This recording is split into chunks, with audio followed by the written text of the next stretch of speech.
시작합니다. 우물가의 여인처럼 난무했네. 헛되고 헛된 것들을 그때 마신 한술 내 생애와 생수를 마셔라. 오 주님 채우소서. 나의 잔을 넘기렵니다. 하늘 양식 내게 채워주소서. 넘치도록 채워주소서. 아멘. 기도하겠습니다. 은혜로우신 아버지 감사합니다. 오늘도 우리를 사랑하셔서 귀한 시간 허락하시고 수리자 가정을 할 수 있는 은혜를 주셔서 감사합니다. 오늘도 마태복음 6장의 말씀을 나눌 터인데 그 말씀을 통해서 우리 지각을 열어주시고 아버지 우리 말씀을 통해서 우리 자신들이 변화되어져가는 은혜가 있도록 도와주옵소서. 시종을 성령님께 의탁합니다. 성령께서 우리의 마음과 생각을 붙들어 주옵소서. 예수님의 이름으로 감사하며 기도합나이다. 아멘. 자, 오늘 이 시간에는 마태복음 6장을 같이 보도록 하겠습니다.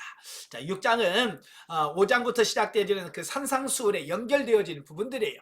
그 산상수훈은 뭐냐면 결국 하나님의 백성, 천국 시민이 어떻게 살아갈 것인가 라고 하는 부분을 다루고 있다라고 말씀을 드렸죠. 자, 1절부터 18절까지 먼저 보겠습니다. 자, 마태복음 6장 1절부터 18절까지 우리 같이 보겠습니다. 자, 우리 같이 읽겠습니다. 사람에게 보이려고 그들 앞에서 너희 의를 행하지 않도록 주의하라. 그리하지 아니하면 하늘에 계신 너희 아버지께 상을 받지 못하느니라. 그러므로 구제할 때에 외식하는 자가 사람에게서 영광을 받으려고 회당과 거리에서 하는 것 같이 너희 앞에서 나팔을 불지 말라. 진실로 너희에게 이르노니 그들은 자기 상을 이미 받았느니라. 너는 구제할 때에 오른손이 하는 것을 왼손이 모르게 하여 내 구제함을 은밀하게 하라.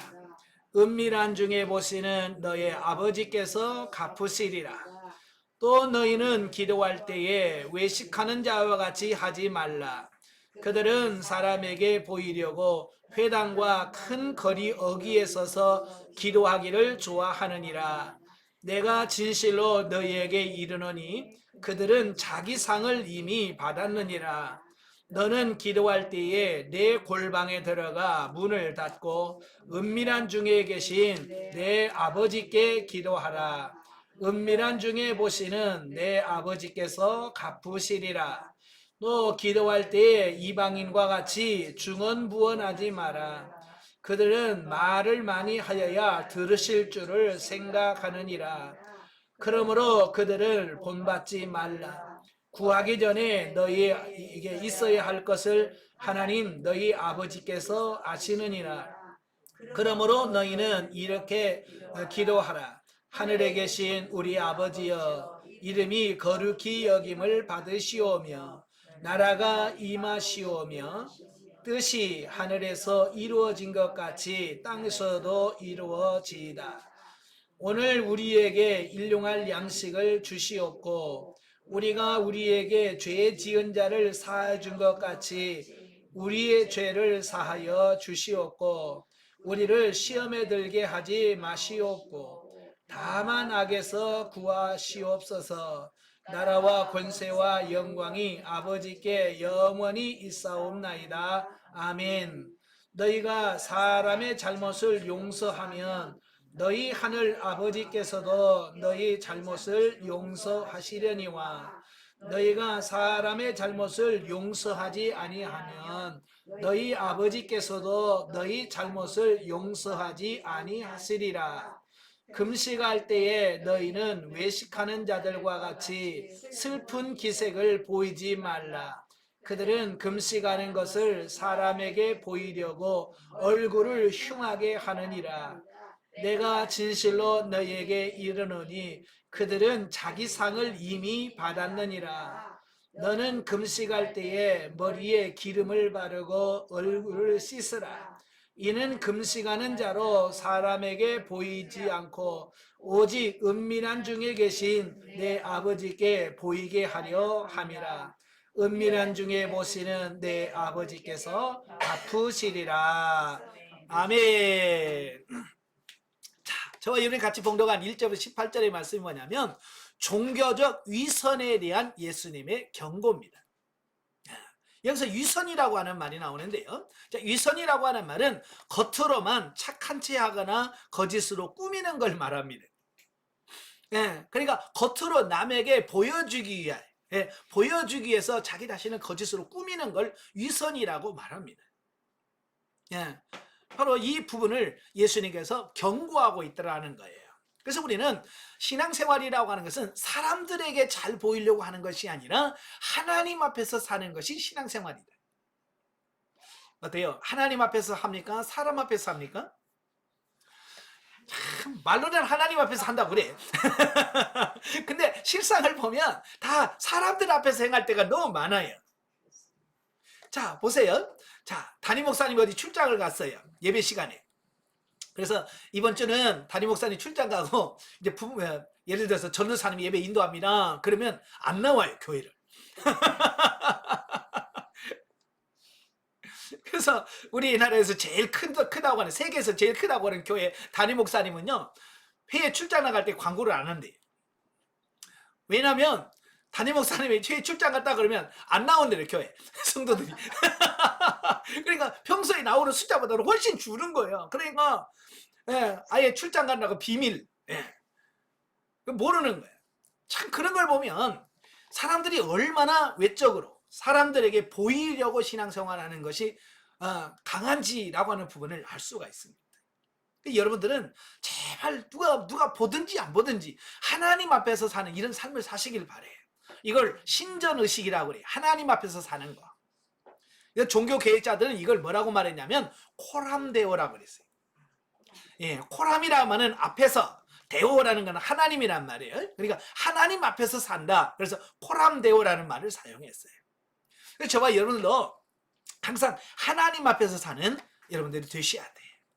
자, 예수님께서는 오늘 본장에서 성도들이 실제 생활에 있어서 범하기 쉬운 잘못들을 지적하고 계십니다. 우리가 이 세상에 살면서 범하기 쉬운 여러 잘못을 말씀하는데 그 중에서 제일 먼저 뭐냐면 보면은 성도들이 빠지기 쉬운 종교적 위선에 대하여 경고를 하고 있다라고 하는 겁니다. 종교적 위선이라고 하는 말은 속은 아닌데 겉으로만 그런 척하고 꾸미는 걸 말합니다. 자, 여기서 예수님께서는 당시 종교 지도자들이 빠졌던 극단적 외식주의를 지적하면서 결코 그들의 전철을 밟지 않도록 교훈하고 있다라고 하는 겁니다. 그러니까 그때 당시 종교 지도자들, 특히 이 바리새인들이 정말로 철저하게 율법을 지켰거든요. 그죠? 율법을 철저하게 지켰는데 하나님 앞에서 지킨 것이 아니라 사람들에게 보이기 위해서, 이게 사람들 앞에서는 기가 막히게 지키는 거예요. 그러니까 사람들 앞에는 와 대단하다, 어떻게 저렇게 살 수 있지 라고 사람들 앞에서는 칭찬을 받고 인정을 받는데 하나님 앞에서는 인정이 안 된다는 거예요. 아시겠죠? 근데 문제는 뭐냐면 바리새인들만 그러는 게 아니라 그 말이에요. 오늘 이 시대에 살고 있는 저와 여러분도 똑같다 그 말입니다. 저는 안 그럴까요? 저도 그러거든요. 예를 들어서 이런 거예요. 저를 보면 사람 성도들이 아무도 없어. 그럼 기도 소리가 좀 줄어요. 아버지 주여 이러다가 누가 나가 오늘 발자국 소리 나면 주여 그러단 말이야. 나도 모르는 사이에 그렇게 해줘. 참 그 신기한 거야. 아무도 없을 때는 아버지 그러면서 조용히 기도하라. 누구라도 오늘 발자국 소리가 난다 그러면 주여 하고 소리가 커져요. 이런 걸 보면서 아이고 나도 외식하는 이것도 외식이거든요. 여러분 안 그러지? 여러분 안 그러시죠? 저만 그러죠? 이게 뭐냐면 남의 일이 아니라고 말이에요. 바로 예수님이 하시는 말씀은 바로 오늘 저와 여러분에게 주어진 말씀이다 그 말이에요. 결코 그들의 전철을 밟지 않도록 교훈하고 있다. 성경은 우리의 거울이라고 그랬잖아요. 그죠? 말씀 우리 거울이요. 그러니까 이 성경을 보면 아이고 나도 이렇게 살고 있어 라고 우리가 나를 볼 수 있어야 돼. 우리 이걸 못 보면 우리는 또 이런 바리새인이라고 또 책망, 이 바리새인 같은 놈들 막 그러면서 또 그들 욕한다고 말이. 그 바리새인이 누군데? 바리새인 누구예요? 아니 나잖아요. 예, 내 모습이에요. 그들의 내 모습인데도 불구하고 우리 내 모습을 못 보고 또 바리새인이야 또 어쩌고 또 욕한다고 말이. 이게 얼마나 어리석은 겁니까? 우리 속담에 누워서 침 뱉는다는 말 있잖아요. 그죠? 누워서 침 뱉으면 침이 어디로 가요? 나한테 와요. 그죠? 다시 올라갔다 내 얼굴로 떨어지잖아요. 예, 그러니까 누구 욕할 게 없어. 그 성경은 거울이란 말이에요. 나를 보는 거예요. 또 성경은 거울이라니까 또 말씀을 가지고 상대방을 비춰. 집사님 여기 있잖아. 권사님 이 성경에 이렇게 나와 있잖아. 그래서 저희 그 성경 가지고 다른 사람을 또 비추면서 말이죠. 참 이거 어리석은 거야. 거울은 나를 보라고 있는 거지 남 보라고 남 비춰주라고 있는 게 아니에요. 자, 본문을 좀 더 세분적으로 살펴보면 1절부터 4절까지는 구제에 대한 부분을 말씀해 주고 있어요. 구제라고 하는 것은 뭡니까? 어려운 사람이나 위험에 빠진 사람들을 돕거나 구해주는 것을 구제라 그래요. 경제적으로 어려운 사람 돕는 거, 또 육체적으로 아픈 사람 도와주는 거, 이걸 가리켜서 우리가 구제한다라고 표현하거든요. 그런데 문제는 뭐냐면 이 구제를 하면서 나팔을 불더라는 거예요. 나팔 분다는 말은 무슨 말이겠어요? 내가 했다고. 그렇죠. 자랑하는 거예요. 자랑하는 거. 내가 말이지 김지사가 아플 때 내가 어떻게 했는지 알아? 그러면서 내가 말이야 그 사람 그 집 망했을 때 내가 막 어떻게 한줄 이런 게 다 나팔 부는 거예요. 그렇죠. 다른 사람들 앞에 다 이걸 자랑하는 걸 말해요. 네. 그래서 구제에서는 다른 사람들에게 자신의 선행을 자랑하기 위한 수단이 아니라는 거예요. 내가 이런 사람이야 자랑하기 위해서 구제를 하는 게 아니라 하나님의 구원과 사랑에 보답하기 위한 이웃사랑의 실천 수단이다. 하나님이 나를 구원해 주신 거예요. 그 사랑을 한 은혜를 구제를 통해서 뭐요? 구제라고 하는 수단을 통해서 실천하는 걸 구제라고 그래요. 그러니까 이걸 자랑할 필요가 없어. 근데 내가 이미 자랑하면 이미 상을 사람들한테 어우 대단하십니다 라고 하면 이미 그 상을 받아버렸다는 거야. 이 사랑을 받았기 때문에 하나님 앞에 받을 상이 없더라. 근데 이 세상에서 사람들을 칭찬받으면 하나님 앞에 받을 상이 없습니다. 여러분 하나님한테 상 받을래요? 사람들한테 칭찬받으실래요? 사람들은요 입으로만 해요. 아이고 집사님 권사님 최고야 라고 막 끝나. 근데 하나님은 말로만이 아니라 그에게 상의 실제적인 삶, 이 땅에서 보면 하나님의 상이 있는 거예요. 그러니까 사람한테 칭찬받으려고 하지 말고 하나님 앞에서 상 받으려고 하셔야 된다. 예, 아시겠죠? 예, 그래서 구제할 때 오른손이 하는 것을 왼손이 모르게 하라. 여러분 오른손이 하는 걸 왼손이 모르게 할 수 있어요 없어요? 내가 아무리 해보니까 안 되더라고. 감춰도 다 알아. 그래 이 말은 무슨 말이냐면 그만큼 은밀하게 해라. 오른손이 하는 걸 왼손이 모를 만큼 그렇게 은밀하게 정말 아무도 모르게 해라. 왜? 하나님이 보시니까. 자, 두 번째는 기도에 대한 부분이에요. 5절부터 15절까지. 네. 자, 여기서 기도라고 하는 부분도 마찬가지예요. 기도는 뭐냐면 하나님과 영적인 교제, 대화예요. 쇼가 아니라 그 말이에요. 근데 가끔 우리는 기도를 하나님과 교제하는 이런 수단을 쓰는 게 아니라 내 자신을 드러내는 내 경건을, 내 믿음과 내 신앙을 드러내는 어떤 수단으로 인식한다 그 말이에요. 그래서 대중 기도할 때 보면 그냥 미사 어구를 다 써가지고 저 장로님 진짜 기도 잘 멋있게 해 어떤 이런 거 거기다가 신경 쓴다 그 말입니다. 그게 아니라 그 말이에요. 사람들 앞에서 보이게 사람들한테 기도 잘한다고 칭찬받으려고 하는 게 아니라는 거예요. 기도라는 게.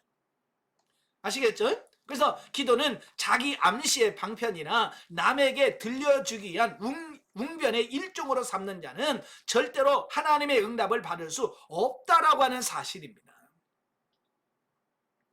내가 이만큼 기도 많이 해. 내가 이렇게 잘해라고 해서 보여주려고 하면 하나님 앞에 아무런 의미가 없다라고 하는 거예요.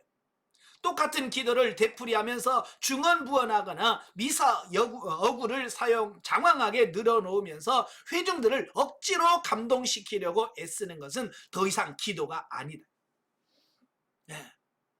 그래서 사람들로 하여금 억지로 눈물을 짜내도록 하려고 이런 기도는 하나님께서 받지 않으신다라고 하는 사실을 말씀해 주고 있습니다. 기도는 하나님과 대화예요. 대화 중에 제일 중요한 게 뭐냐면 정직함이에요. 순수함인 거예요. 여러분 누구하고 대화하는데 자꾸 거짓말하고 자꾸 속이려고 하면 대화가 되겠어요?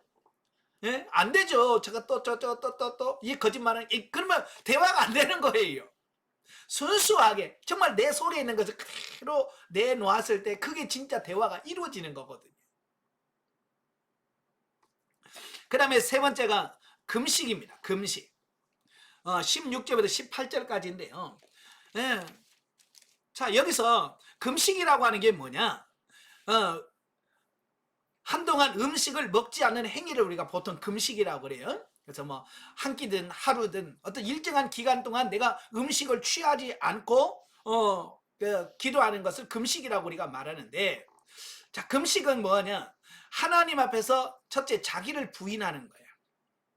자기를 부인하고 겸손을 나타내는 행위입니다.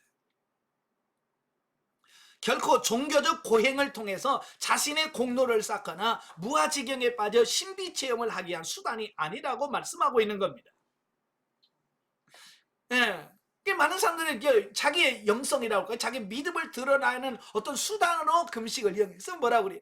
내가 40일 기도를 내가 몇 번 했고, 내가 며칠 기도를 며칠 했고, 뭐 이러면서 금식 가운데 신비한 경험을 해. 막 이런 걸 자꾸 자랑한다고 말입니다. 이런 그러라고 금식하는 게 아니라고 말이에요.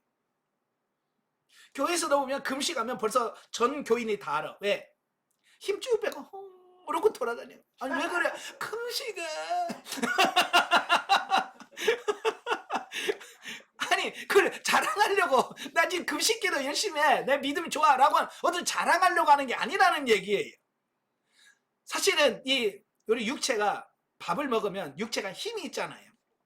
그죠? 금식을 하면 힘이 없어요. 당연하게. 이건 뭐냐면 내 육적 자아를 죽이는, 자아를 처리하는 어떤 이런 행위가 뭐예요? 금식이에요.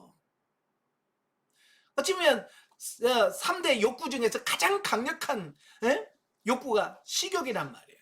가장 강력한, 그래 가장 강력한 인간의 욕구를 하나님 앞에서 절제하는 겁니다. 왜? 하나님 말씀도 살아보려고.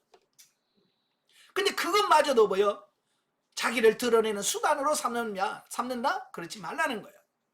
그래서 그 금식하는 사람들은 뭐라고 그랬어요? 머리에 기름을 바르고 얼굴을 씻으라. 그래서 금식하는 자로 사람들에게 보이지 않게 해라. 내가 금식한다는 거 사람들이 모르게 해라 그 말이에요. 은밀하게 보시는 하나님 앞에서 해라. 그게 진짜 금식이다. 아시겠죠? 그러니까 우리가 구제를 하든 기도를 하든 금식을 하든 사람 앞에서 하지 말고, 이 사람 앞에서 하는 행위 자체가 뭐냐? 그 위선이다. 사람에게 보이려고 하면 그 자체가 뭐냐? 위선이다라고 말씀해 주고 있습니다. 그래서 우리는 사람 앞에서가 아니라 하나님 앞에서 하시고, 자, 우리는 구제나 기도나 금식에 관한 내용으로 나눌 수 있지만 다른 사람들의 이목과 칭찬을 의식해서 위선적인 태도를 취하기보다 오직 하나님 보시기에 거룩한 믿음과 삶의 자세를 지니도록 촉구한다는 점에서 모두 동일한 주제를 갖고 있다. 그러니까 뭐 기도, 구제, 금식 따로 나오는 있지만 전부 다 하나로 뭐야? 사람들 앞에서 하지 말고 진짜 하나님 앞에서 살아야 된다라고 말씀해주고 있습니다. 아멘. 그래서 여러분도 이제 하나님 앞에서 행하려고 많이 노력하셔야 돼요. 그러니까 하나님 앞에서 하려고 하다 보니까 사람이 있든지 없든지 예배를 드리고 기도하고, 그래요. 뭐 목사님 보고 있다고 기도하는 척하고 안 본다고 졸고 그러면 안 되잖아요. 그죠?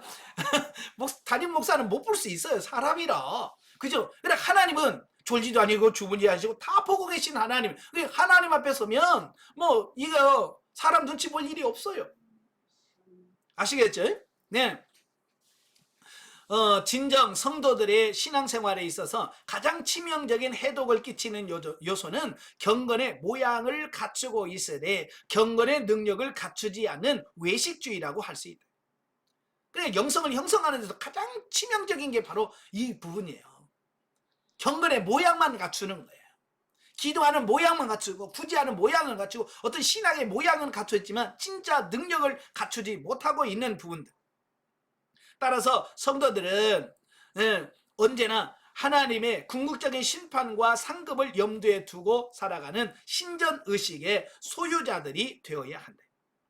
아까 말했죠. 코람데요. 하나님 앞에서 살아야 돼요. 이게 신전의식이란 말이에요. 바로 우리가 아무리 신앙생활해도 하나님 앞에 가서 난 모른다 그러면 끝나는 거예요. 그렇잖아요. 하나님이 인정할 수 있어야 돼요. 그래, 네가 정말 잘 살았구나 이래야 되죠. 하나님 앞에서 인정받아야 돼요. 그래서 우리가 무엇을 하든지 하나님 앞에서 하나님이 받으실 수 있는, 하나님이 인정할 수 있는 구제, 기도, 금식할 수 있는 여러분들이 되셔야 돼요. 자, 한편 9절부터 13절에 보면 주기도문의 내용을 소개하고 있어요. 주기도문이라는 것은 말 그대로 주님이 가르쳐 준 기도예요. 어찌 보면 세상에는 많은 기도의 모델, 가장 아름다운 기도, 가장 모범적인 기도가 주기도문이에요. 그래서 오늘 저와 여러분들이 하는 기도는 어디서 나온 거냐면 예수님의 기도에서 파생되어진, 그러니까 예수님의 기도에다가 우리는 살을 조금 더 붙여서 기도가 되어지는 거거든요. 그죠? 그래서 예수님의 기도가 뭔지를 정확하게 이해를 하셔야 돼요. 근데 많은 사람들은요, 주기도문 그러면 예배 끝날 때 하는 거, 그 정도만 인식을 한다 그러면 아니에요. 모든 기도의 모델이에요. 그래서 저는 그래요. 기도 중에서 제일 좋은 기도는 주기도문이라요. 그래서 성도들 가끔 보면 목사님 저는 기도할 줄을 몰라요. 그래요? 그럼 주기도문 하세요. 주기도문 하세요. 주기도문 그 짧은 기도 속에 기도의 그 엑기스가 확 들어있어요. 예. 그래서 우리나라 전라남도인가요? 어디 기도원에 가면 다른 기도 일절 안 시켜요. 절대 다른 기도 하지 말고 그냥 계속 하루 종일 주기도문만 하라고. 그래서 아침부터 저녁까지 하늘에 계신 우리 아버지 이름이 그렇게 격심을 받으시고, 그래서 주기도문만 주야장창하게. 그 뭐냐면 너무 이기적인 욕망적인 기도가 너무 많이 섞여 있잖아요, 우리 기도에는. 그래서 맨날 주시옵소서, 제가 그걸 막달라 마리아식 기도라고 그랬잖아요. 무조건 막 달라고만 하는 이런 기도가 아니라 이제는 정말 하나님의 뜻을 정확하게 이해하고 깨닫고 살아가려고 하는 그 중심에서 주기도문을 해라. 그런 부분이 있습니다. 자, 주기도문을 보면 모두 6개의 문구로 구성되어 있어요. 그 주기도문에서 우리는 참된 기도의 대상과 내용과 자세를 배울 수 있다. 특히 전반부 3개의 문구가 하나님의 나라와 의에 의한 것이고, 그러니까 주기도문을 보면 전반부에 보면 누구한테 기도하는지 대상이 나와요. 너희는 이렇게 기도하라 라고 하면서 하늘에 계신 우리 아버지여 이름이 거룩히 여김을 받으시오며, 우리의 기도를 들으시고 받으시는 대상 하나님께 기도해야 된다라고 하는 대상이 나옵니다. 그리고 뭐라고 그래요? 나라가 임하옵시며 뜻이 하늘에서 이루어진 것 같이 땅에서도 이루어지리라. 이 하나님에 대하여 3가지가 나옵니다.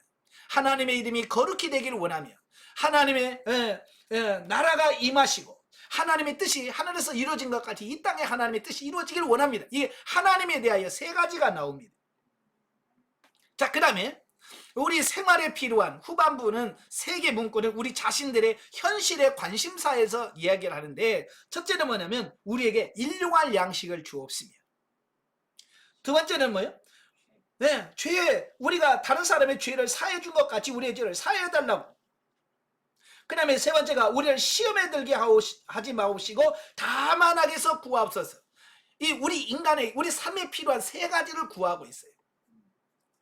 자, 그래서 예수님의 기도는 매우 조화로운 거예요. 하나님의 의를 위하여 3가지, 늘 일상생활에 필요한 3가지.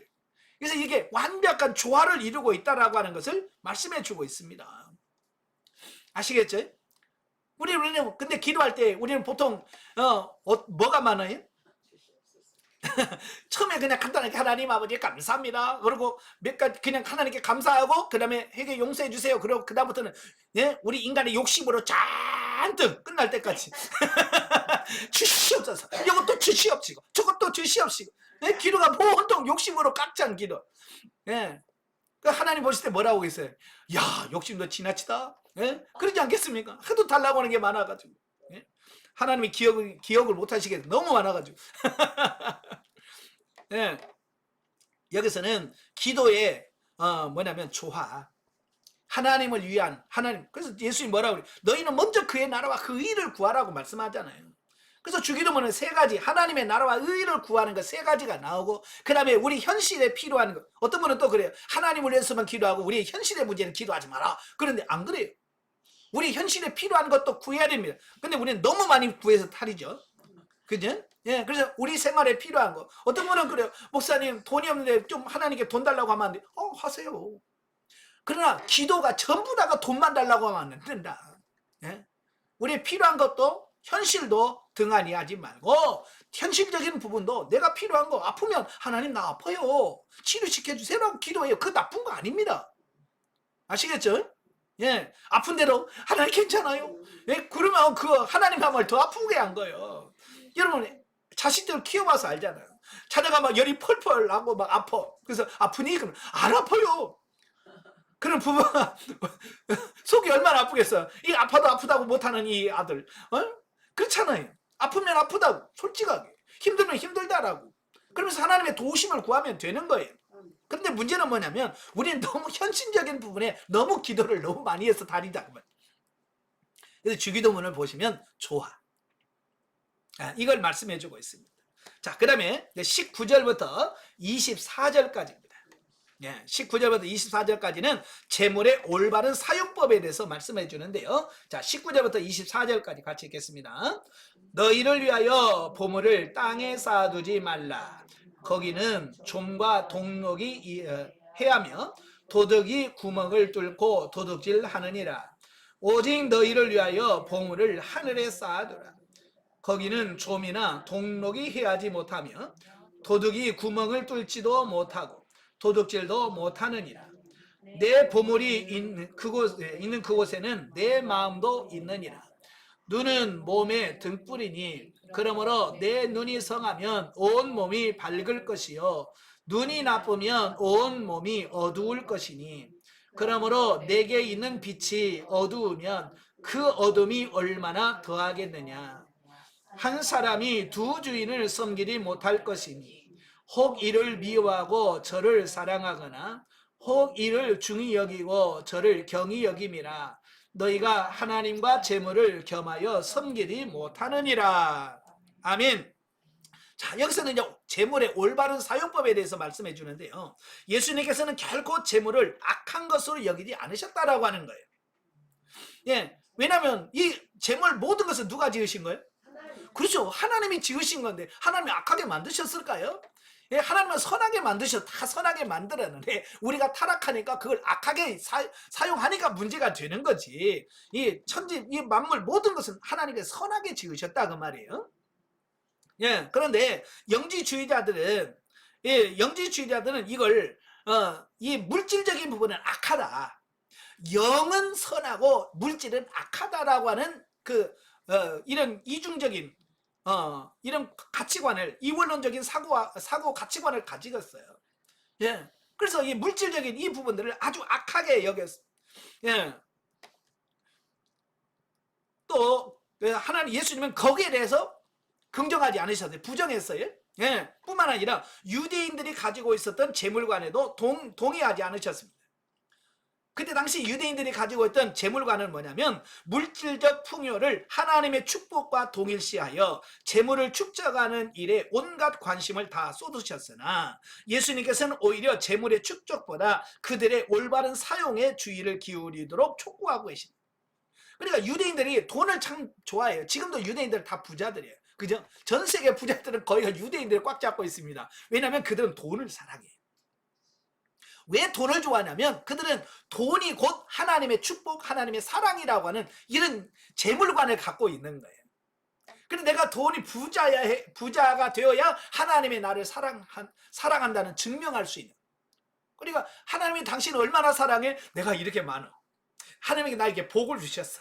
근데 그 복은 제가 5장에서 말하는 영적이고 신령한 복을 말하는 게 아니라 아직도 그들은 구약적 개념에서, 그죠? 눈에 보이고 현세적인 물질이 결국 하나님의 복으로 인식하는 구약적 개념에서 여전히 머물러 있기 때문에 그들은 지금도 그들은 돈을 사랑합니다. 돈을 좋아해요. 그래서 돈을 모으는 것을 굉장히 좋아합니다. 그리고 돈을 자랑을 해요. 왜? 돈이 곧 하나님의 축복을 상징하고 하나님의 사랑을 대변한다고 그들은 생각하기 때문에 그렇다, 그 말입니다. 즉 재물은 그 자체가 목적을 지니기보다 적절한 사용법을 통해서 하나님의 뜻을 수행하고 이웃의 유익을 도모하는 수단에 불과한 것이다. 그죠? 예. 돈은 목적 자체가 아니에요. 돈을 버는 그 자체가 목적이 아니라 하나님의 뜻을 이루고 선을 행하는 어떤 수단에 불과한 거예요. 근데 많은 사람들은 이 돈을 모으는데 목적이 된다, 그 말입니다. 그래서 얼마를 모아야 돼 라고 하는 어떤 그 돈이 목적이 되어서 그냥 죽을 둥 살 둥 모르고 막 그거 모은다, 그 말이에요. 예. 근데 결국은 모아놓고 제대로 써보지도 못하고 가. 이게 얼마나 불쌍하냐, 그 말이에요. 그러므로 성도들은 재물을 하나님께서 맡기신 관리 대상으로 여기는 청지기적 자세를 지님으로써, 예, 우리가 다 배우셨죠. 형성된 물질 관계에서 우리는 재물의 주인이 내가 아니라 하나님이 재물의 주인이고 우리는 누구냐? 청지기다. 청지기는 뭐야? 맡아서 관리하는 사람이에요. 이게 하나님이 나에게 이만큼 주시면서 너 이거 관리해. 2달란트 주면서 5달러 주면서 너 이거 관리해라고 우리에게 맡겨주신 거예요. 그러면 그 맡겨주신 거 가지고 열심히 일해서 우리는 많은 걸 하면서 하나님 앞에 주님이 주신 거 가지고 이렇게 일했습니다 라고 하나님께 드리도록 우리에게 그 물질을 허락하시는 것이다, 그 말이에요. 이게 내게 아니라 그 말이에요. 하나님의 것이에요. 이 청지기적 자세. 자, 오늘날 우리 주변에 만연하고 있는 배금주의에서 벗어날 수 있을 뿐만 아니라 이 배금주의라고 하는 건 뭐냐면 물질을 너무 사랑하다 보니까 아예 물질을 숭배하는 거예요. 신이 되는 거예요. 요즘에는 돈이 신이잖아. 그죠? 돈을 섬겨요. 돈을 섬겨. 그게 배금주의예요. 또 영원한 하나님 나라에 참된 보물을 쌓아둘 수가 있다. 예, 이런 청지기적 사고를 가져야 우리가 하나님이 원하는 물질을 사용하셔서 물질을 따라 사는 사람이 아니고 나중에 하나님의 나라에 가서 받을 상이 우리에게 주어진다라고 하는 거예요. 아시겠죠? 예, 물론 예수님께서 말씀하신 하늘에 쌓아두는 보물이라고 하는 말은 그 재물의 선용이라는 건 옳게 사용하는 거예요. 하나님의 뜻대로 물질을 사용하는 것을 선용한다, 그 말이에요. 그래서 우리가 물질을 쓸 때 주여 어떻게 쓸기를 원하십니까? 라고 묻고 행하라고 그랬죠. 왜? 그게 하나님의 뜻대로 물질을 쓰는 것이기 때문에 그렇습니다. 그 선영으로 말미암아 장차 성도들이 누리게 될 하나님 나라의 상급과 축복을 가리킨다라고 하는 겁니다. 그러니까 이 땅에 쌓아두는 것은 내게 아니에요. 여기 보면 뭐라고 되어 있어요? 예, 땅에는 좀과 동록이 해하며 도둑이 구멍을 뚫고 도둑질해 간다. 이 땅의 것은 쌓아두면 자꾸 썩어요. 그리고 누가 훔쳐가. 근데 하늘에 쌓아두면 이거 동록도 없고 훔쳐가지도 않고, 예? 또 하늘은 이자도 비싸요. 하나님, 우리가 하늘에 쌓아두면 하나님께서도 풍성하게 주시는 이런 은혜가 있다, 그 말입니다. 그래서 우리는 이 땅에 쌓아두려고 하지 말고 하늘에다가 쌓아둬야 된다라고 말씀해주고 있습니다. 자, 여기서 주는 교훈이 뭐냐? 첫째, 재물이라고 하는 것은 하나님의 뜻에 따라 성도가 선을 행하고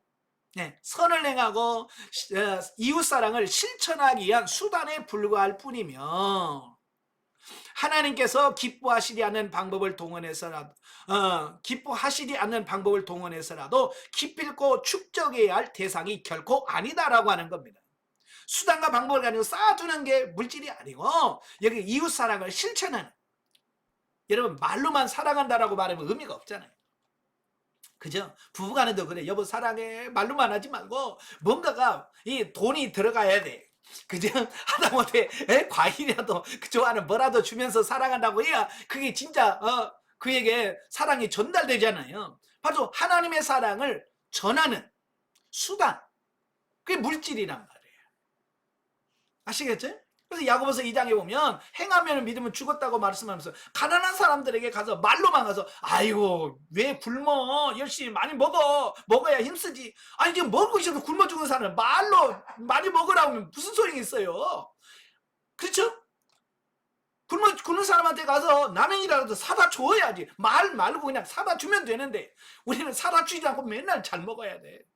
아니 옷이 없어서 못 입어 헐벗은 데 가고 아유 입고 살아야지 왜 벗고 살아. 그 말만 해도 아무 소용 없어요. 그건 다 약 올리는 거잖아요. 그죠? 그래서 물질이라고 것은 이웃을 사랑하는 그 실천, 사랑을 실천하는 수단이다. 아멘. 예. 그 다음에 두 번째로 성도들은 선한 일에 더 많은 재물을 사용하기 위하여 부지런히 땀 흘려 일하는 자가 되어야 된다라고 하는 겁니다. 예, 자칫 잘못하면 우리가 돈 벌지 마 그런 말로 들을 수 있는데 그 말이 아니에요. 우리가 열심히 일해야 돼. 그래서 열심히 일해서 수입이 주어지면 그 수입을 가지고 하나님의 사랑을 실천하는 수단으로 사요. 그래서 하나님은요 게으른 자를 자꾸 책망하셔요. 그래서 한 달란트 받은 자를 책망하면서 뭐라고 그래요? 이 악하고 무슨 종? 게으른 종아 그러잖아요. 이 게으른 것은 악한 거랑 같은 거예요. 예. 근데 예수 믿는 사람이 너무 게으른 사람들이 많아. 이 게으름도 나중에 하나님 앞에 가서 책망받고요 심판받을 것 중에 하나예요. 그래서 우리가 게으르지 말고 열심히 일한, 예, 아시겠죠? 예. 만약 우리가 너무 게을러서 빈국에 처하게 되면 자칫 물질의 유혹에 넘어가서 하나님의 이름을 욕되게 할 수도 있다. 그래서 잠언 30장 9절에 보면 너무 부하게도 마시고 너무 가난하게도 마옵소서. 왜? 너무 돈 많으면 하나님이 어디냐? 예? 하나님 부인할까 두렵고 너무 가난하면 어때요? 남의 것도 훔쳐서 또 영광 가릴 수 있다 그 말이. 그래서 너무 부하지도 말고 가난하지도 말고. 예. 자, 그 다음에 25절부터 34절까지입니다. 자, 6장 25절부터 34절까지 같이 읽습니다. 그러므로 내가 너희에게 이르노니 목숨을 위하여 무엇을 먹을까 무엇을 마실까 몸을 위하여 무엇을 입을까 염려하지 말라. 목숨이 음식보다 중하지 아니하며 몸이 의복보다 중하지 아니하냐. 공중의 새를 보라. 심지도 않고 거두지도 않고 창고에 모아 들이지도 아니하되 너희 하늘 아버지께서 기르시나니 너희는 이것들보다 귀하지 아니하냐. 너희 중에 누가 염려함으로 그 길을 한 자라도 더할 수 있겠느냐. 또 너희가 어찌 의복을 위하여 염려하느냐. 들의 백합화가 어떻게 자라는가 생각하여 보라. 수고도 아니하고 길쌈도 아니하느니라. 그러나 내가 너희에게 말하노니 솔로몬의 모든 영광으로도 입은 것이 이 꽃 하나만 갖지 못하였느니라. 오늘 있다가 내일 아궁이에 던져지는 들풀도 하나님이 이렇게 입히시거든. 하물며 너희일까 보냐. 믿음이 작은 자들아.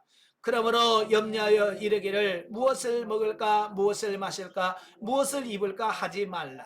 이는 다 이방인들이 구하는 것이라. 너희 하늘 아버지께서 이 모든 것이 너희에게 있어야 할 줄을 아시느니라. 그런즉 너희는 먼저 그의 나라와 그의 의를 구하라. 그리하면 이 모든 것을 너희에게 더하시리라. 그러므로 내일 일을 위하여 염려하지 말라. 내일 일은 내일이 염려할 것이요 한날의 괴로움은 그날의 족하니라. 아멘. 자, 이 말씀은 이제 하나님 나라 시민의 가치 기준에 대해서 말씀을 해주시는 거예요. 그러니까 앞단락에서 그 재물 축적이 인생의 의미를 두고 살아가는 세속적 가치관에 대해서 경고하신 예수님께서는 이제 본문에서는 그 연장선상에서 하늘의 보물을 쌓아둔 성도들이 천국 시민으로서 지녀야 할 가치관을 제시해주고 있습니다. 예, 즉 광야에서 마귀로부터 시험을 당하실 때 예수님께서 사람의 생사화복이 물질의 소유의 유무에 좌우되지 않고 하나님의 능력에 달려있다는 사실을 강조했죠. 예, 사람은 떡으로 사는 게 아니라 하나님의 입에서 나오는 모든 말씀으로 살 것이다 라고 말씀했잖아요. 자, 성도들이 세상 사람들처럼 재물의 축적에 온갖 관심을 다 기울이지 않는다고 해서 결코 육신의 생명을 유지할 수 없게 되지 않을 것이라고 약속해 주고 있습니다. 그러니까 이 세상에 살면서 그저 돈 안 해도 하나님께서 기본적으로 먹고 살 수 있도록 하나님께서 채워주신다라고 하는 말씀이에요.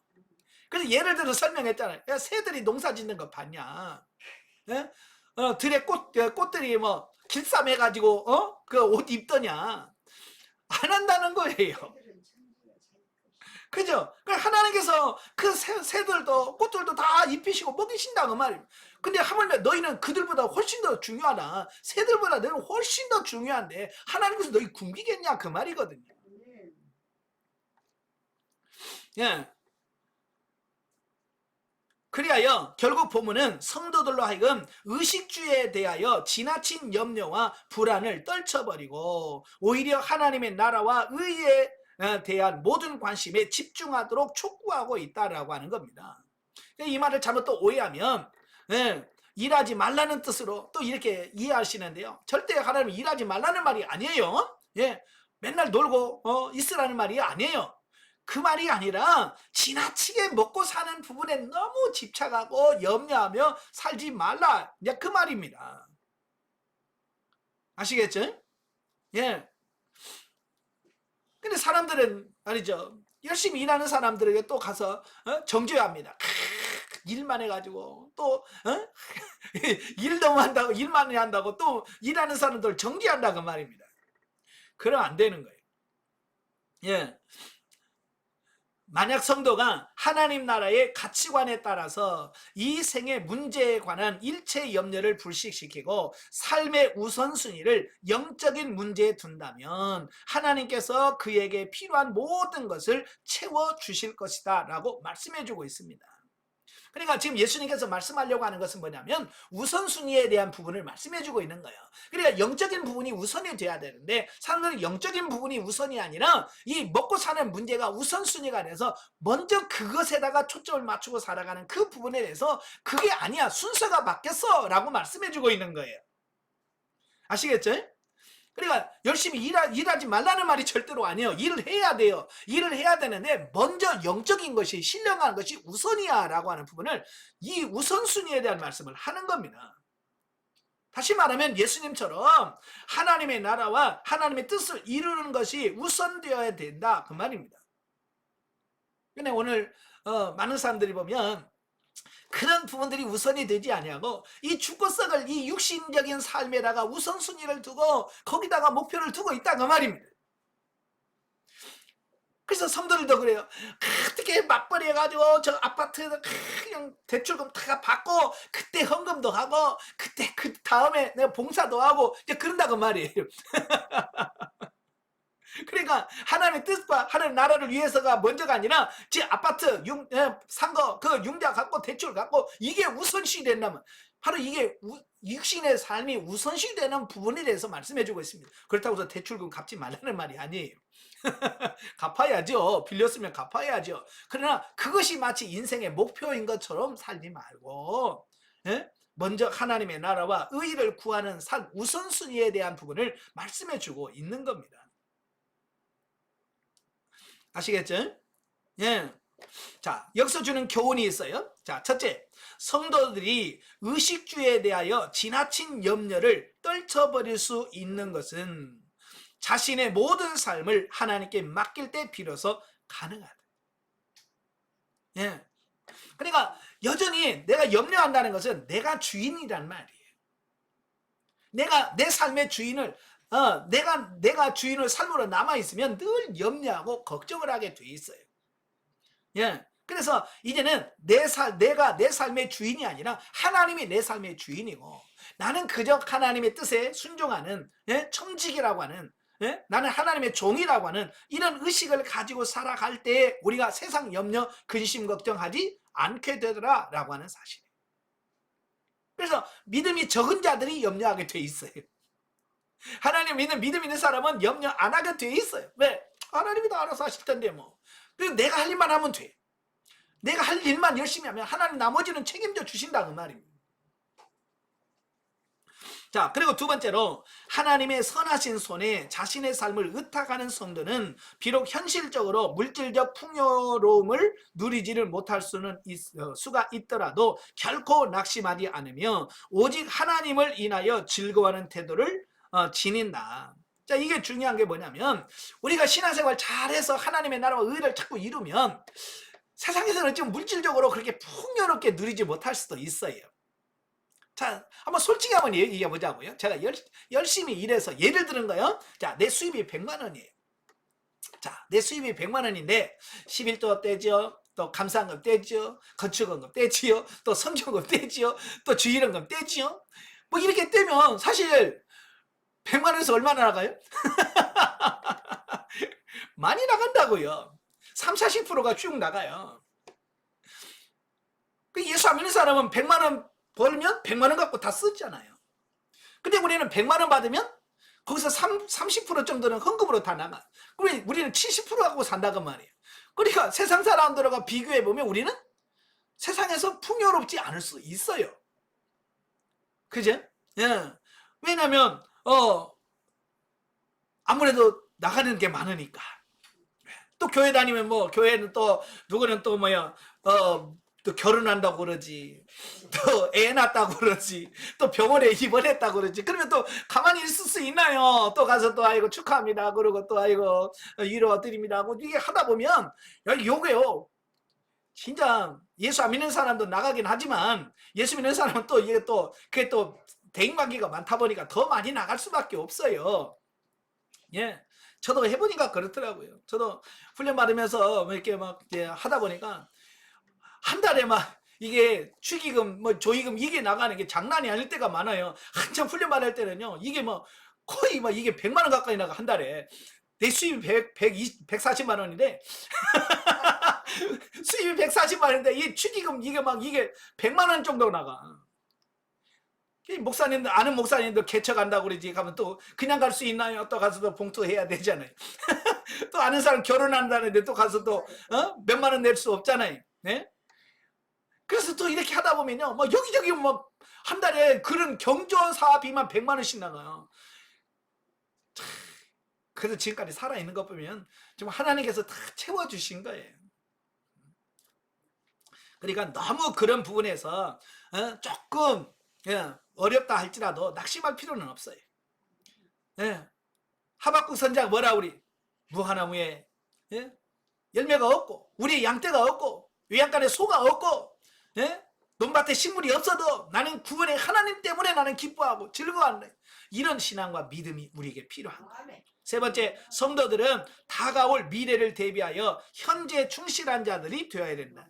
그러니까 게으르지 말고 최선을 다하시라는 말이에요. 아시겠죠?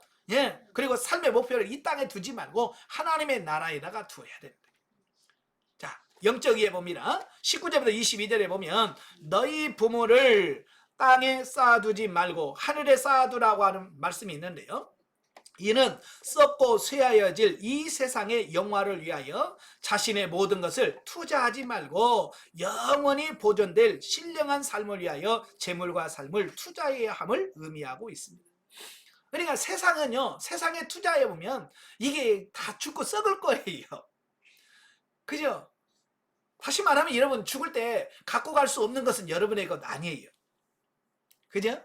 여러분 땅 사놔서 여러분 이름으로 등기해놔. 죽을 때 갖고 가요? 못 갖고 가요? 못 갖고 가요. 그럼 못 갖고 가는 건 내 거 아니에요. 아시겠죠? 집 사놔도 내가 못 갖고 가면 내 거 아니에요. 내가 가지고 갈 수 있는 것만 내 거예요. 그래서 우리는 이 땅에 살면서 미리 천국에다가 내가 갈 것을 다 택배로 다 보내는 겁니다. 심는 거예요. 그래서 하나님의 나라에다가 다 미리 다 보내놓고 그 다음에 나중에 제가 가는 겁니다. 그 하늘에다 보물을 쌓아두는 거예요. 아시겠죠? 자, 그 다음에 31절 33절에 보면 세상행적인 염려와 근심은 영적 삶의 장애가 되어 세상 사람들의 삶과 다를 바가 없게 만든다.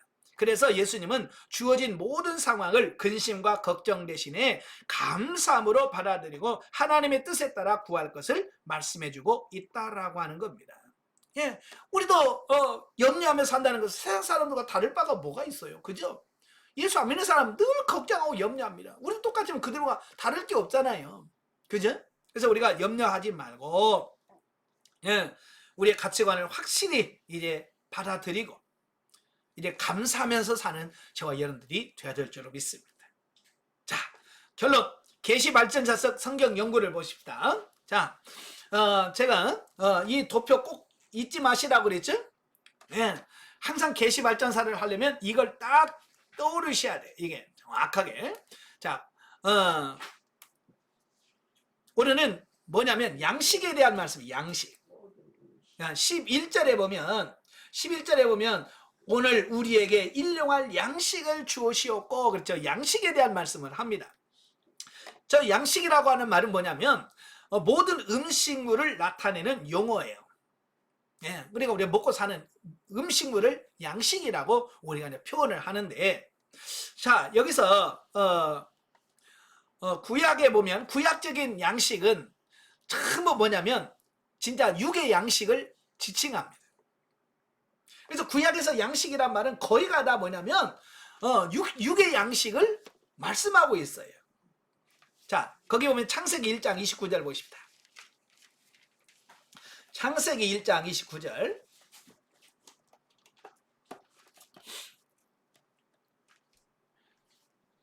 자, 찾으셨으면 같이 읽겠습니다. 하나님이 이르시되 내가 온 지면에 씨 맺는 모든 채소와 씨 가진 열매 맺는 모든 나무를 너희에게 주노니 너희의 먹을거리가 되리라. 그랬죠. 하나님께서 에덴 동산을 창조하시고 인간을 만드셨어요. 인간을 만드시고 그들에게 처음으로 뭘 주시냐면 양식을 주신 거예요. 사람들이 먹고 살 수 있는 양식을 주었는데 그 양식이 뭐냐? 여기 보니까 씨 맺는 모든 채소와 또 열매 맺는 모든 나무. 네, 그래서 우리 사람들은 최초에 하나님께서 양식을 주었는데 바로 씨 맺는 채소와 열매 맺는 이 나무를 우리의 양식으로 주셨어요.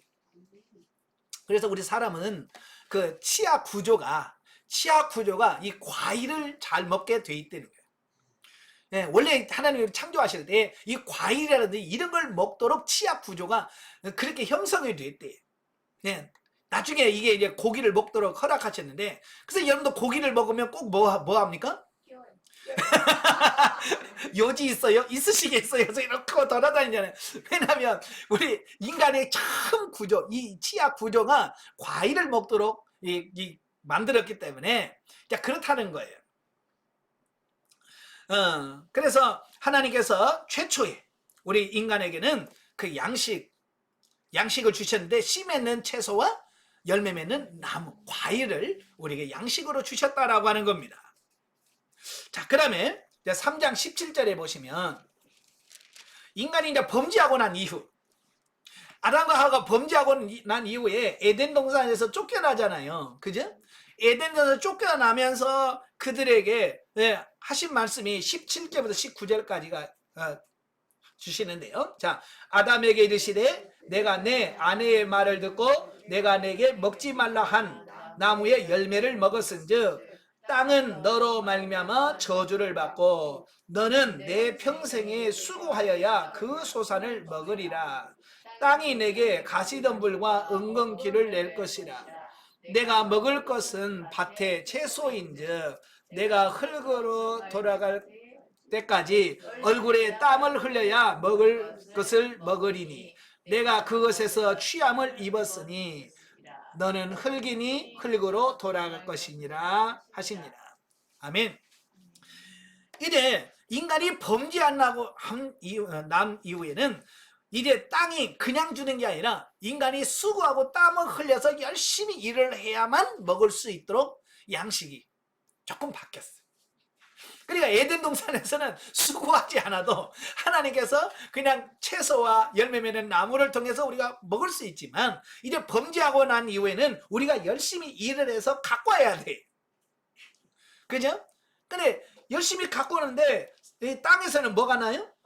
가시덤불과 엉겅퀴가 날 것이다.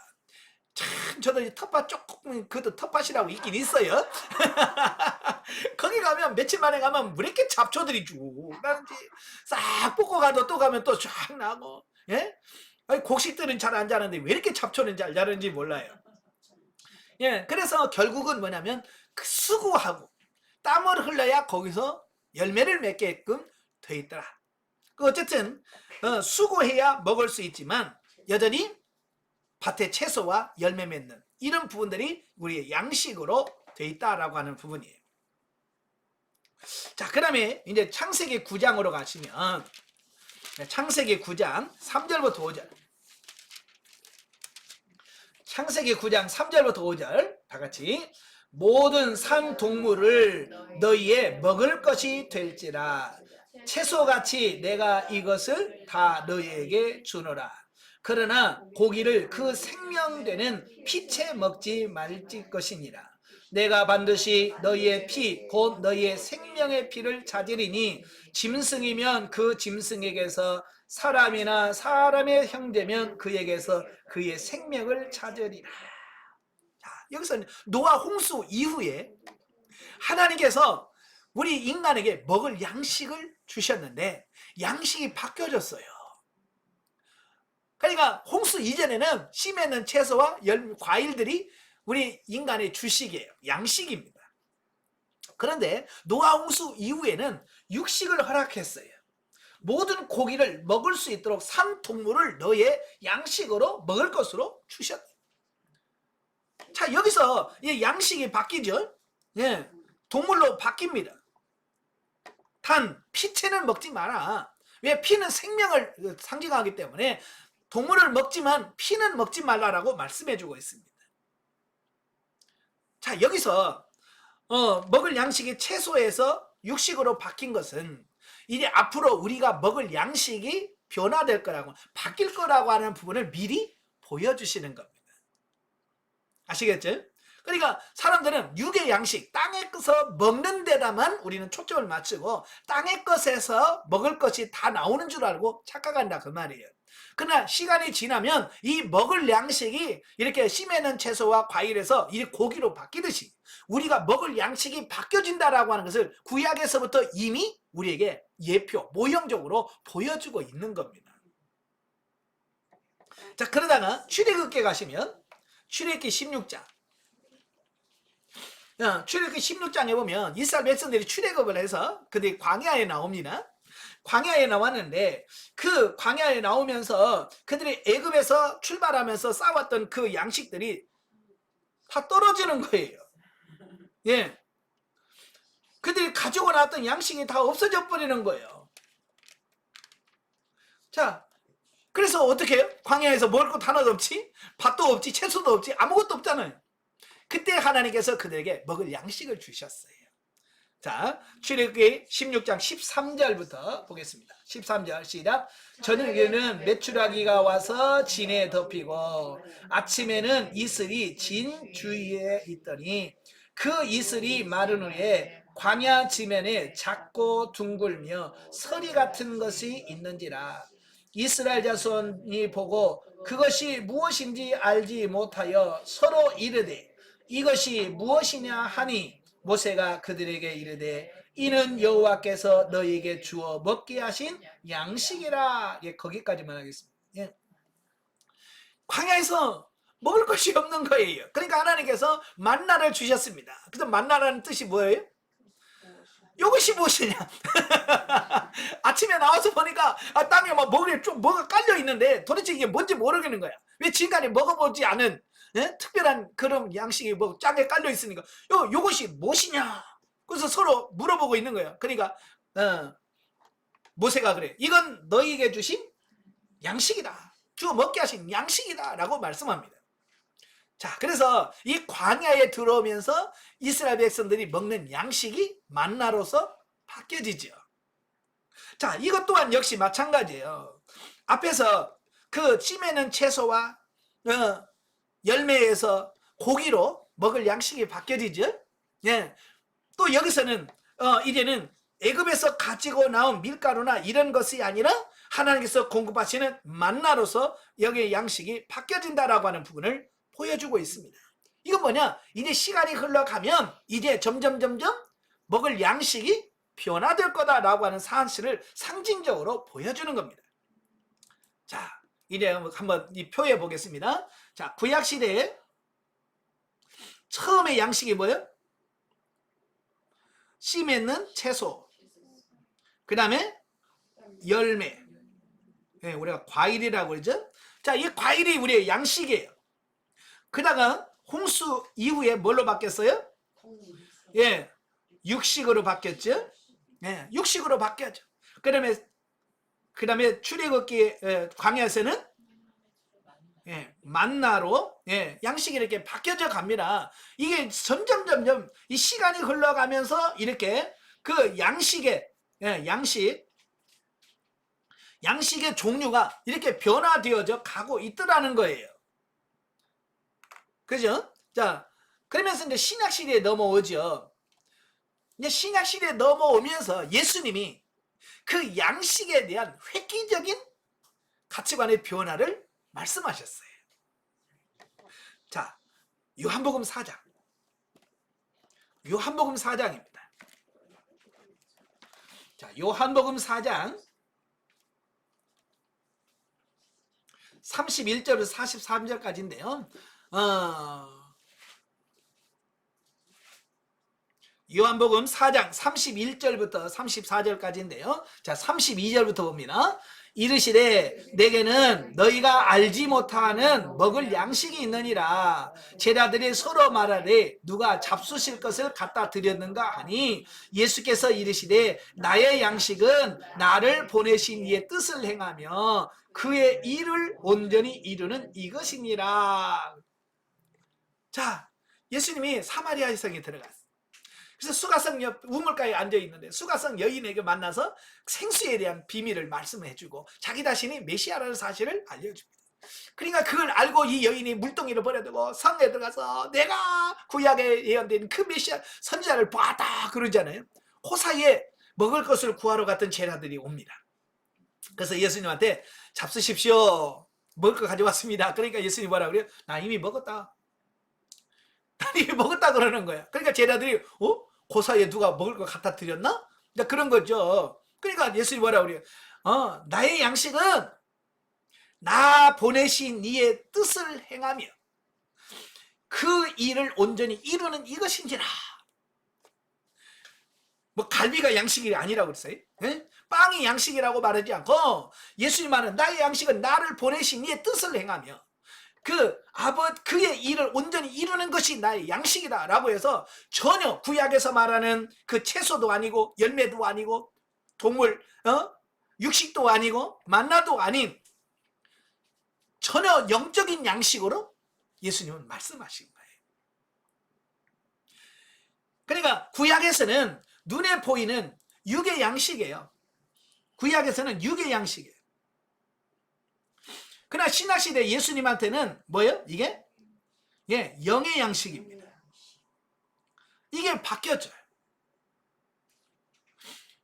그렇다고 해서 육의 양식은 없어지는 겁니까? 아니요, 육의 양식은 계속 쭉 이어집니다. 지금 여러분 성경만 읽고 밥 안 먹으면 어떻게 돼요? 죽어요. 육신은 육의 양식을 취해야 돼요. 근데 육의 양식만 가지고 우리 사는 게 아니라 우리는 이제 영을 가지고 있기 때문에 신약시대는 영의 양식도 또 필요하다. 그러니까 우리는 신약시대는 뭐예요? 육의 양식과 영의 양식이 같이 가야 된단 말이에요. 둘이. 이걸 조화가 돼야 돼요. 어디다가 우선순위를 둬야 될 거냐라고 하는 부분인데 우리는 이거 양식, 영의 양식에다 초점을 맞춰야 된다 그 말이에요. 이거 다시 요한복음 6장에 보면 오병의 기적이 일으키잖아요. 6장에 보면 오병의 기적이 일어나요. 자, 그러면서 26절부터 27절 요한복음 6장 26, 27 다 같이 읽겠습니다. 예수께서 대답하여 이르시되 내가 진실로 진실로 너희에게 이르노니 너희가 나를 찾는 것은 표적을 본 까닭이 아니요 떡을 먹고 배부른 까닭이로다.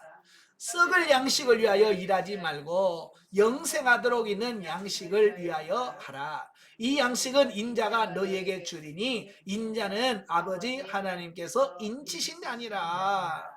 자, 여기서 뭐라고 했어요? 썩을 양식과 썩지 않는 영생하도록 있는 양식에 대해서 말씀해 주고 있습니다. 예. 그래서 썩을 양식을 위해서 일하지 말라는 거예요.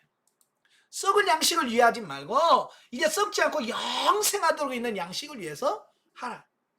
여기서 썩을 양식은 뭘 말합니까? 육의 양식. 예, 육의 양식은 죽고 썩는다 그 말이에요. 그래서 아까 출애굽께서 그랬잖아요. 그 만나를 주셨지만 육의 양식은 그 다음날 쌓아두면 어떻게 돼요? 썩고 냄새나고 벌레가 먹어. 그래서 이 땅의 것은 죽고 썩을 것이다 라고 표현하고 있는 겁니다. 예, 그래서 진정한 양식은 육의 양식이 아니고 영의 양식이다 라고 하는 말씀을 하고 있는 겁니다. 자, 그러면서 6장 48절부터 51절까지 보면 다 같이 읽겠습니다. 내가 생명의 떡이니라. 너희 조상들은 광야에서 만나를 먹었어도 죽었거니와 이는 하늘에서 내려온 떡이니 사람으로 하여금 먹고 죽지 아니하게 하는 것이니라. 나는 하늘에서 내려온 살아있는 떡이니 사람이 이 떡을 먹으면 영생하리라. 내가 줄 떡은 곧 세상의 생명을 위한 내 살이니라 하시니라. 아멘. 자, 여기서 뭐라고 했어요? 내가 곧 생명의 떡이다. 내가 곧 생명의 떡이다. 예수님이 바로 우리의 영을 살리는, 영원히 살게 하는 그 영의 양식이 되어진다. 누가? 예수 그리스도가. 예. 자, 보세요. 자, 영의 양식인데, 영의 양식이 뭐라고 그래요? 예수 그리스도. 예수 그리스도 자신이 뭐예요? 생명의 떡이래, 떡. 예수님 자신이 떡이에요. 그래서 신약시대는 우리가 예수 그리스도를 믿지 않으면 우리는 우리의 영이 살 수가 없습니다. 아시겠죠? 예. 아무리 많이 배우고 뭘 해도 예수 안 믿으면 구원 못 받습니다. 영생하지 못합니다. 자, 그러면서 이제 누가복음 12장에 보면, 누가복음 12장이면 어리석은 부자에 대한 비유를 설명하기 전에 그 형제가 와서 그러잖아요. 좀 형한테 가서 그 유산을 좀 잘 나누게 좀 우리 형한테 좀 해주세요. 그러잖아요. 그때 예수님께서 하신 말씀이 누가복음 12장 15절에 보면, 15절 같이 읽습니다. 그들에게 이르시되 삼가 모든 탐심을 물리치라. 사람의 생명이 그 소유에 넉넉한 데 있지 아니하리라 하시고, 이 청년은 와서 세상에 물질이 있어야, 예? 하나님의 복을 받은 거고 사는 것처럼 생각하는 그 유대인들의 그 물질관 때문에 매여 있잖아요. 그래서 물질이 좀 있어야 된다고 생각한 거예요. 그러니까 어떻게 하느니 형한테서 유산을 물려줘서 자기도 좀 갖춰야 살 거 아니냐라고 하는 부분이죠. 근데 예수님은 그 뭐라고 말씀해요? 야, 사람의 생명이 그 소유에 넉넉한 데 있지 않아. 그 육의 양식하고 영의 양식은 다른 거야. 아시겠죠? 이 부분을 이야기하고 있는 거예요. 그러니까 육의 양식이 많다고 영의 양식이 많은 건 아니라 그 말이에요. 그냥 육의 양식은 육의 양식이고 영의 양식은 양식이다. 그러니까 우리는 분명하게 육의 양식만 위하면 영의 양식은 없는 거예요. 그죠? 그래서 부자 얘기를 하잖아. 농사를 많이 져서 창고에 쌓을 것이 없도록 쌓아놓고 이제 편안히 먹고 사자. 근데 오늘 밤에 너 죽을 건데 그건 누구 것이 되겠니? 그래서 하나님에 대하여, 예? 하나님에 대하여 물질이, 예, 쌓아두지 않는 자들은, 예, 부유하지 못한 자가 이와 같으리라라고 말씀하고 있잖아요. 그래서 우리가 무슨 양식이 풍성해야 되는지에 대한 부분을 말씀해 주고 있습니다. 자, 그래서 신약시대 예수님 당시에는 예수 그리스도가 양식이 돼요. 예수 그리스도가 양식이 돼요. 자, 그러면 사도시대에 가면 베드로전서 2장 2절 봅니다. 베드로전서 2장 2절에 가면, 자, 2절 다 같이, 갓난아이들 같이 순전하고 신령한 젖을 사모하라. 이는 그로 말미암아 너희로 구원에 이르도록 자라게 하려 함이니라 그랬어요. 자, 여기서 사도 바울이 젖이라고 표현을 하고 있죠. 이 젖은 뭘 상징합니까? 뭐예요? 그렇죠. 이 신약시대 성령시대는 양식이 뭐냐면 말씀이에요. 말씀이 양식입니다. 아시겠죠? 물론 이제 젖은 아주 이제 초보적인 이제 그 초보적인 신앙이 그 말씀을 말합니다. 이제 그게 단단한 식물이란 뭐예요? 그 말씀을 지키고 순종하는 데까지 가야 돼요. 젖먹는 신앙은 그냥 듣는 신앙에 불과한 거예요. 예, 듣고 이게 그 말씀이구나 라고 끝나는 거. 근데 단단한 식물은 그걸 가지고 실천하고 삶에서 그대로 살아서 그게 나타나는 어떤 그런 것이 단단한 식물이라고 볼 수 있습니다. 자, 이렇게 이제 지금 이 시대는 성령 현재잖아요. 현재 오늘 이 시대는 이 세 가지 양식이 존재합니다. 육의 양식 필요하죠? 열심히 일해야 됩니다. 그죠? 그 다음에 영의 양식 중에 예수 그리스도와 말씀, 이 두 가지가 영의 양식인 거예요. 예수 그리스도 자체가 양식이고 말씀이 양식이 되어지는 겁니다. 아시겠죠? 그래서 우리는 이 육의 양식과 영의 양식이 같이 같이 있어야 우리가 지금 현재 우리의 삶을 살아갈 수가 있게 된다라고 하는 것을 말씀해 주고 있고요. 참고로 새하늘과 새 땅에서 양식은 뭘까? 요한계시록 22장. 그 천국에 가서도 성경 읽고 그럴까요? 이제 천국에 가면 전혀 달라요. 또 보세요. 22장 1절과 2절 보시면, 자, 또 그가 수정같이 맑은 생명수의 강을 내게 보이니 하나님과 및 어린 양의 보좌로부터 나와서 길 가운데로 흐르더라. 강 좌우에 생명나무가 있어 12가지 열매를 맺되 달마다 그 열매를 맺고 그 나무의 잎사귀들은 만국을 치료하게 하여 있더라. 아멘. 이제 천국에 가면, 새하늘과 새 땅에 가면 이제 생명수 강이 흐르고 그 강에는 12나무 파일이 있어요. 이제 우리는 거기서 그 생명과수를 먹으면서 살아가게 되어지는 이 부분을 보게 됩니다. 자, 이렇게 양식이 시간이 흘러가면서 바뀌어지고 있다라고 하는 겁니다. 근데 아직도 지금도 대부분의 많은 사람들은 이 구약적 개념에서 육의 양식에 머물러 버리는 거예요. 지금 그게 문제라 그 말이에요. 그래서 성경 한 구절도 안 봐. 오직 하루 세끼 밥을 꼬박꼬박 먹으면서 영의 양식 챙기지 않아요. 그러니까 영이 사망해. 힘을 못 써. 안 먹었어요. 영적인 삶을 못 사는 겁니다. 그래서 오늘 현재는 육의 양식도 먹어야 돼요. 육의 양식도 먹어야 돼요. 또 영의 양식도 같이 먹어야 돼. 그래야 내 영이 강건해져서 하나님의 일할 수 있다는 걸 꼭 기억하시고 육의 양식과 영의 양식을 잘 취하는 여러분 되시길 바랍니다. 기도하겠습니다. 은혜로우신 아버지 감사합니다. 오늘도 우리를 사랑하셔서 귀한 말씀을 주셔서 감사합니다. 우리가 이 땅에 살면서 육을 가지고 있기 때문에 육의 양식을 취해야 됩니다. 반면에 육만 있는 것이 아니라 우리의 영혼도 있습니다. 그래서 우리의 영의 양식도 우리가 취해야 될 터인데, 영의 양식은 생명이 되신 예수 그리스도와 하나님의 말씀이라고 했습니다. 우리가 영의 양식으로 우리의 영이 강건해지는 은혜가 있도록 주님 도와 주시옵소서. 예수님의 이름으로 감사하며 기도합나이다. 아멘. 하나님 경도입니다.